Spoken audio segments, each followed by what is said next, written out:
সুপ্রিয় শিক্ষার্থী, আসসালামু আলাইকুম। আজ আমি একাদশ দ্বাদশ শ্রেণীর পদার্থবিজ্ঞান বইয়ের ভেক্টর অধ্যায় নিয়ে আলোচনা করব। তো ভেক্টর অধ্যায়ের শুরুতে আমাদের প্রথমে যে বিষয়টি জানতে হবে সেটি হচ্ছে রাশি। তো রাশি কাকে বলে সেটা আমরা জানি। রাশি হচ্ছে ভৌত জগতের যা কিছু পরিমাপ করা যায় তাকে রাশি বলে।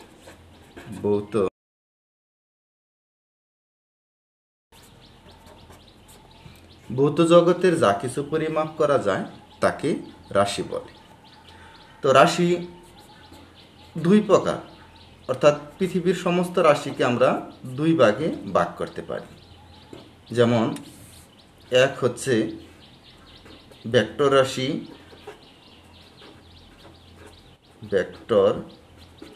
রাশি, আর হচ্ছে স্কেলার রাশি।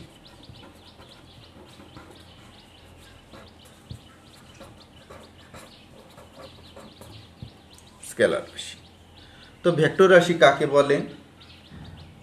ভেক্টর রাশি হচ্ছে যে সকল ভৌত রাশিকে সম্পূর্ণরূপে প্রকাশ করার জন্য মান ও দিক উভয়ের প্রয়োজন হয়।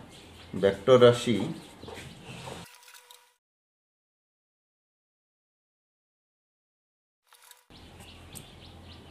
রাশি যে সকল ভৌত রাশিকে সম্পূর্ণরূপে প্রকাশ করার জন্য মান ও দিক উভয়ের প্রয়োজন হয়। উদাহরণ: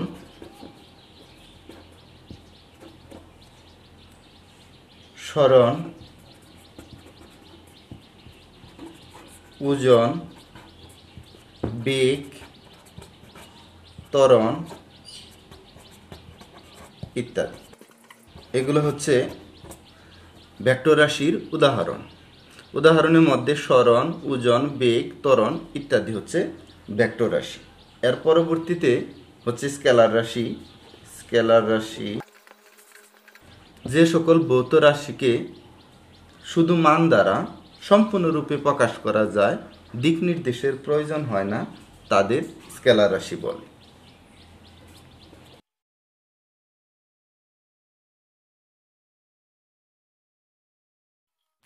যে সকল ভৌত রাশিকে শুধু মান দ্বারা সম্পূর্ণরূপে প্রকাশ করা যায়, দিক নির্দেশের প্রয়োজন হয় না, তাদের স্কেলার রাশি বলে।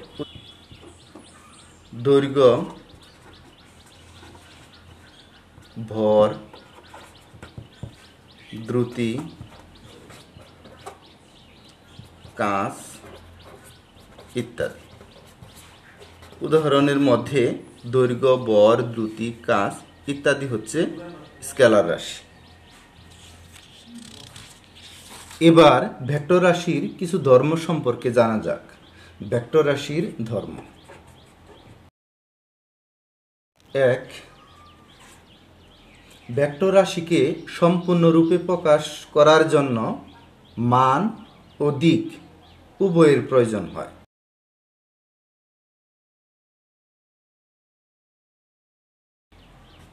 ভেক্টর রাশিকে সম্পূর্ণরূপে প্রকাশ করার জন্য মান ও দিক উভয়ের প্রয়োজন হয়।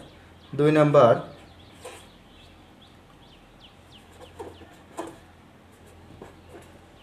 শুধু মান অথবা শুধু দিক অথবা উভয়ের পরিবর্তন হলে ভেক্টর রাশির পরিবর্তন হয়। শুধু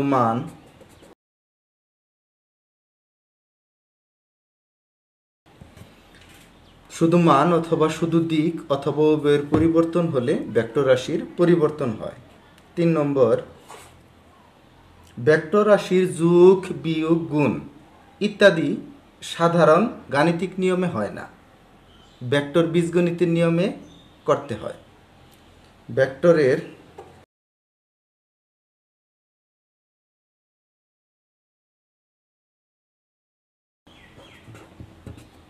ভেক্টরের যোগ, বিয়োগ, গুণ ইত্যাদি সাধারণ গাণিতিক নিয়মে হয় না, ভেক্টর বীজগণিতের নিয়মে করতে হয়। 4 নাম্বার, দুটি ভেক্টর রাশির মধ্যে কোনোটির মান শূন্য না হলেও তাদের গুণফল শূন্য হতে। 5 নাম্বার, দুটি ভেক্টর রাশির গুণের প্রকৃতির উপর গুণফল একটি স্কেলার রাশি হতে পারে অথবা একটি ভেক্টর রাশি হতে পারে।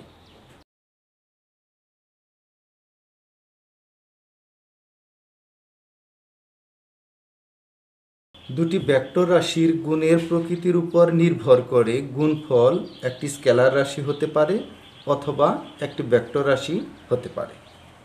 এবার আমরা ভেক্টর রাশির কয়েকটি বিশেষ উদাহরণ দেখব। বিশেষ উদাহরণ,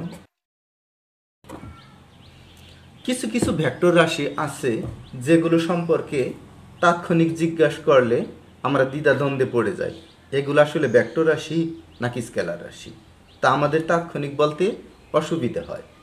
এরকম আমরা কয়েকটি উদাহরণ দেখব। তো প্রথমে হচ্ছে তল, এটি আসলে ভেক্টর না হয়েও ভেক্টর, কারণ কোনো বস্তুর তল বা পৃষ্ঠ অবশ্যই একটা স্কেলার রাশি, এর কোনো দিক নেই। কিন্তু অনেক সময় উচ্চতর হিসাব নিকাশের জন্য, যেমন মহাকর্ষীয় তড়িৎ বা চুম্বক ক্ষেত্রে, কোনো পৃষ্ঠ বা তলের ক্ষুদ্র অংশকে ভেক্টর হিসেবে গণ্য করা হয় এবং এর দিক ধরা হয় ওই তলের সাথে অবিলম্ব বরাবর। যেমন একটা তল, এটার দিক হবে ওই তলের অবিলম্ব বরাবর, অর্থাৎ অবিলম্ব বরাবর নিচের দিকে হতে পারে অথবা উপরের দিকে হতে পারে। উপরের দিকে হলে ডট, নিচের দিকে হলে ক্রস চিহ্ন হবে। তারপর আছে বল। বল একটি ভেক্টর রাশি। আমরা যখন কোনো বস্তুকে ঠেলি বা টানি, আসলে বস্তুটির উপর নির্দিষ্ট দিকে বল প্রয়োগ করি। যেমন পৃথিবী কোনো বস্তুকে তার কেন্দ্রের দিকে টানে, যাকে মহাকর্ষ বল বলে। যেহেতু টানা বা ঠেলা এর মান এবং দিক উভয় আছে, কাজেই বল একটি ভেক্টর রাশি। এরপর আছে কেন্দ্রমুখী বল। কেন্দ্রমুখী বল, কোনো বস্তু যখন কোনো বিন্দুকে কেন্দ্র করে ঘুরে, তখন একটি বল বস্তুর উপর বৃত্তের ব্যাসার্ধ বরাবর কেন্দ্রের দিকে ক্রিয়া করে। বস্তুটিকে বৃত্তাকার পথে ঘোরায়, এই বলের নাম হচ্ছে কেন্দ্রমুখী বল। নিঃসন্দেহে এটি একটি ভেক্টর রাশি এবং এর দিক হচ্ছে ব্যাসার্ধ বরাবর বৃত্তের কেন্দ্রের দিকে। আমরা যদি দেখি,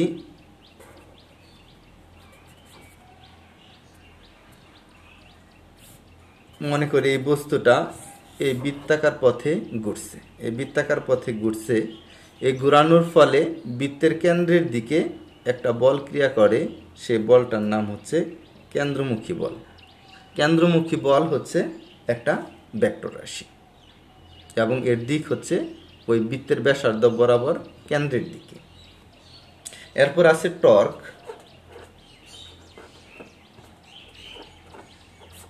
টর্ক, কোনো বস্তুর উপর বল প্রয়োগ করলে তার ত্বরণ ঘটে। বস্তুর ত্বরণ তার উপর প্রযুক্ত বলের সমানুপাতিক। যখন কোনো একটি বল একজোড়া সমান ও সমান্তরাল অথবা বিপরীতমুখী বল কোনো বস্তুকে কোনো বিন্দু বা অক্ষকে কেন্দ্র করে ঘোরায়, তখন ওই বস্তুতে কৌণিক ত্বরণ সৃষ্টি হয়। যে রাশিটি কৌণিক ত্বরণের জন্য দায়ী সেটি হচ্ছে বলের ভ্রামক বা টর্ক। বলের মতো টর্কও একটি ভেক্টর রাশি। এর দিক বল ও বস্তুর ঘূর্ণন কেন্দ্র বা অক্ষের সরল রেখা মিলে যে তল সৃষ্টি করে তার অবিলম্ব বরাবর। আমরা একটা দরজার কথা চিন্তা করি, এই হচ্ছে একটা দরজা, এই তার হচ্ছে পাল্লা, এখানে কবজা লাগানো থাকে। আমরা যখন এই বিন্দুতে লম্বভাবে বল প্রয়োগ করি, তখন দরজাটি খুলে যায়, অর্থাৎ এই অক্ষ বরাবর দরজাটি ঘুরে। তো এই ক্ষেত্রে যে বল প্রযুক্ত হয়েছে, অর্থাৎ যে বলের কারণে দরজাটি ঘুরছে বা খুলে যাচ্ছে, সেই বলটাকে টর্ক বলা হয়। টর্কে টাও দিয়ে প্রকাশ করা হয়। টাও সমান হচ্ছে ব্যাসার্ধ, অর্থাৎ যে বিন্দুতে বল প্রয়োগ করা হচ্ছে সেই বিন্দু থেকে ঘূর্ণন অক্ষ পর্যন্ত দূরত্ব গুণন হচ্ছে প্রযুক্ত বল। অর্থাৎ টর্ক টাও সমান হচ্ছে আর ক্রস এফ। এর দিক হচ্ছে অবিলম্ব বরাবর, অর্থাৎ এর দিক ডান হাতির স্ক্রু নিয়ম মেনে চলে। এরপরে হচ্ছে কৌণিক ভরবেগ। কৌণিক ভরবেগ। কৌণিক ভরবেগ। কৌণিক ভরবেগ কোনো বস্তুর উপর ভর, কোনো বস্তুর ভর ও রৈখিক বেগের গুণফলকে রৈখিক ভরবেগ বলে। ঘূর্ণন গতির ক্ষেত্রে অনুরূপ রাশিটি হচ্ছে কৌণিক ভরবেগ। এটিও একটি ভেক্টর রাশি। এর দিক, ভরবেগ এবং বস্তুর ঘূর্ণন কেন্দ্র বা অক্ষের সংযোগ রেখা মিলে যে সমতল তৈরি হয় তার অবিলম্ব বরাবর। কৌণিক ভরবেগকে এল দিয়ে প্রকাশ করা হয়।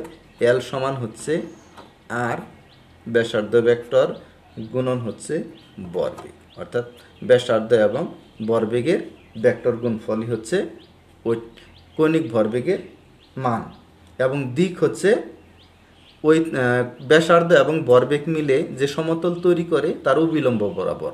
এটিও ডান হাতের স্ক্রুর নিয়ম মেনে চলে। ধন্যবাদ।